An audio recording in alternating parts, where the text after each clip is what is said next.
ಪ್ರೀತಿಯ ದ್ವಿತೀಯ PUC ವಿದ್ಯಾರ್ಥಿಗಳೇ, ಎಲ್ಲರಿಗೂ ಕೂಡ ಮತ್ತೊಮ್ಮೆ ನಮ್ಮ ಯೂಟ್ಯೂಬ್ ಚಾನಲ್ಗೆ ಸ್ವಾಗತವನ್ನು ಕೋರುತ್ತಿದ್ದೇನೆ. ನಾನು ನಿಮ್ಮ Islam sir. Welcome back to my another informative video. ನೋಡಿ ವಿದ್ಯಾರ್ಥಿಗಳೇ, second year PUC preparatory exam 1 December 2025 subject business studies ಆಗಿರುತ್ತೆ. ಈಗಾಗಲೇ ನಮ್ಮ ಒಂದು ಯೂಟ್ಯೂಬ್ ಚಾನಲ್ನಲ್ಲಿ ಅಕೌಂಟೆನ್ಸಿ ಕ್ವಶನ್ ಪೇಪರ್ ರಿಲೀಸ್ ಮಾಡಿದ್ದೀವಿ. ಪ್ರಿಪೇಟರಿ ಎಕ್ಸಾಮ್ ಇದು mathematics, economics, business, statistics, English ಈ 6 ಪ್ರಶ್ನೆ ಪತ್ರಿಕೆಗಳನ್ನು ಕೂಡ ನಾವು ಅಪ್ಲೋಡನ್ನು ಮಾಡಿಕೊಟ್ಟಿದ್ದೇವೆ. ಇದು ಓಲ್ಡ್ ಕ್ವಶನ್ ಪೇಪರ್ ಅಲ್ಲ, ಇದೇ ತಿಂಗಳಿನಲ್ಲಿ ನಡೆದಿರುವಂತಹ, ಇದೇ ವಾರದಲ್ಲಿ ನಡೆದಿರುವಂತಹ ನಿಮ್ಮ ಏನಂತೀರ ತಾವುಗಳು ಪ್ರಿಪೇಟರಿ ಎಕ್ಸಾಮ್ ಕ್ವಶನ್ ಪೇಪರ್ಸ್ ಆಗಿರುತ್ತೆ. ಧನ್ಯವಾದಗಳು. ಕಳಿಸಿಕೊಟ್ಟಂಥ ಎಲ್ಲ ಮಕ್ಕಳಿಗೂ ಕೂಡ ಧನ್ಯವಾದಗಳನ್ನು ತಿಳಿಸ್ತಾ ಇದ್ದೇನೆ. God bless you. ಭಾಳ ಜನ ಅವರು ಹೆಸರುಗಳನ್ನು ಹೇಳ್ಕೋಬಾರ್ದು ಅಂತ ಇದ್ದಾರೆ. ನೋ ಪ್ರಾಬ್ಲಮ್, ಆಯಿತಾ. ದೇವರು ಸದಾ ಸಂತೋಷವಾಗಿರಲಿ ನಿಮಗೆಲ್ಲರಿಗೂ ಕೂಡ. ವಿದ್ಯಾರ್ಥಿಗಳೇ, ಕೀ ಆನ್ಸರನ್ನು ಹಾಕಲಿಕ್ಕೆ ನನ್ನ ಹತ್ರ ನಿಜವಾಗಿಯೂ ಸಮಯವಿಲ್ಲ, ಕ್ಷಮಿಸಬೇಕು. ಆದಷ್ಟು ನಿಮಗೆ ಹೆಲ್ಪ್ ಆಗಲಿ ಅಂದ್ಬಿಟ್ಟು ಎಲ್ಲ ಕಡೆಯಿಂದನೂ, ಆಯಿತಾ. ಇದು ಬಹಳ ಇಂಪಾರ್ಟೆಂಟ್ ಆಗಿರುವಂಥ ಒಂದು ಕ್ವಶನ್ ಪೇಪರ್ ಆಗಿರುತ್ತೆ, ಆಯಿತಾ. ಇದನ್ನು ಯೂಸ್ ಮಾಡ್ಕೊಳ್ಳಿ, ಒಳ್ಳೆ ಅಂಕಗಳನ್ನು ತೆಗೀರಿ. ನಿಮ್ಮ ಪ್ರಿಪೇಟರಿ ಎಕ್ಸಾಮಿಗೆ ಏನು ಓದಬೇಕು ಅಂತ ಈಗಾಗಲೇ ನಾನು ಒಂದು ವಿಡಿಯೋನ ಮಾಡಿ ಅಪ್ಲೋಡನ್ನು ಮಾಡಿದ್ದೆ. ಡೌಟ್ ಇರೋದನ್ನೆಲ್ಲ ಆ ಒಂದು ವಿಡಿಯೋದಲ್ಲಿ ಕ್ಲಿಯರ್ ಕೂಡ ಮಾಡಿದ್ದೇನೆ. ನಿಮ್ಮ ಪ್ರಿಪೇಟರಿ ಎಕ್ಸಾಮ್ಗಳು ತಾವುಗಳು ಮರೆಯದೆ ಏನು ಮಾಡಬೇಕು ಅಂತ ಹೇಳಿದರೆ, ಆಯಿತಾ, ಈ ಎಲ್ಲ ಕ್ವಶನ್ ಪೇಪರ್ಸ್ಗಳು ಜೊತೆಗೆ, ಈ ಕ್ವಶನ್ ಪೇಪರಿನ ಜೊತೆಗೆ ನಿಮ್ಮ 3 ಮಾಡಲ್ ಕ್ವಶನ್ ಪೇಪರ್ಗಳು ಹಾಗೂ ನಿಮ್ಮ ಏನಂತೀರ ತಾವುಗಳು ಪ್ರಾಕ್ಟೀಸ್ ಪೇಪರ್, ಇಷ್ಟು ಓದಿದ್ರೆ ಸಾಕು, ಔಟ್ ಆಫ್ ಅಂಕಗಳನ್ನು ತಾವುಗಳು ತೆಗಿತೀರ. ಇಷ್ಟಂತೂ ನಾನು ನಿಮಗೆ ಹೇಳಬಲ್ಲೆ. ಧನ್ಯವಾದಗಳು. ನಿಮ್ಮ ಪ್ರೀತಿ ವಿಶ್ವಾಸ ಸದಾ ನಮ್ಮ ಜೊತೆ ಹೀಗಿರಲಿ.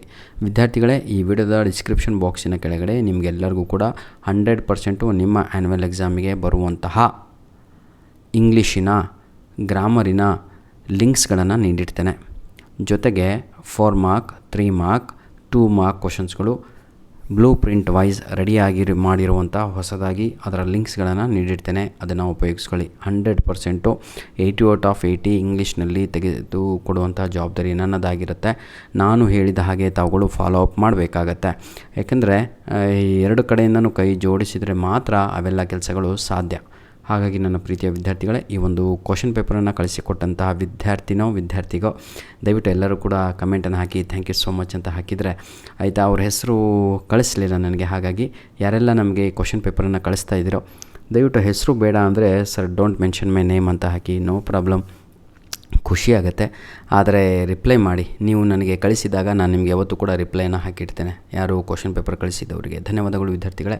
ಈ ಒಂದು 3 ನಿಮಿಷಗಳ ಕಾಲದಲ್ಲಿಯೇ ನಾವು ಈಗ 80 ಅಂಕದ ಯಾವುದಿದು, ಇವೆಲ್ಲ 8 ಮಾರ್ಕ್ಸ್ ಕ್ವಶನ್ಸ್ ಅಲ್ವಾ, ಯಾವುದಿದು ಬಿಸ್ನೆಸ್ ಸ್ಟಡೀಸ್ನಲ್ಲಿ ನಿಮಗೆ ಸೇಮ್ ಆ್ಯಸ್ ಇಟ್ ಈಸು ನಿಮ್ಮ ಬ್ಲೂ ಪ್ರಿಂಟ್ ಪ್ರಕಾರವೇ ಈ ಒಂದು ಕ್ವಶನ್ ಪೇಪರ್ ಕೂಡ ಸೆಟ್ ಆಗಿರುವಂಥದ್ದಾಗಿರುತ್ತೆ, ಆಯಿತಾ. 8 ಮಾರ್ಕ್ಸ್ ಕ್ವಶನ್ಸು ನೋಡಿದ್ರಿ, ನಂತರದಲ್ಲಿ ತಾಳಿ ನೋಡೋಣ, ಆಯಿತಾ. 4 ಮಾರ್ಕ್ಸ್ ಕ್ವಶನ್ಸು ಹೌದಲ್ವ, NE6 ಅಂತ ಇದೆ. ಪಾರ್ಟ್ ಡಿನಲ್ಲಿ 8 ಮಾರ್ಕ್ಸ್ ಕ್ವಶನ್ಸು, ಇಲ್ಲಿ 4 ಮಾರ್ಕ್ಸ್ ಕ್ವಶನ್ಸು, ಇವೆಲ್ಲವೂ ಕೂಡ 2 ಮಾರ್ಕ್ಸ್ ಕ್ವಶನ್ಸ್ ಆಗಿರುತ್ತೆ. ಎಷ್ಟು ಚೆನ್ನಾಗಿ ಮಾಡಿದ್ದಾರೆ ನೋಡಿ. 1 2 4 8 ಈ ರೀತಿಯಾಗಿ ಅವ್ರದ್ದು ಸೆಟ್ ಆಗಿರುವಂಥದ್ದು ಯಾವ್ದು, ನಮ್ಮ ಬಿಸ್ನೆಸ್ ಸ್ಟಡೀಸ್ನವ್ರದ್ದು. ಧನ್ಯವಾದಗಳು ವಿದ್ಯಾರ್ಥಿಗಳೇ. God bless you all.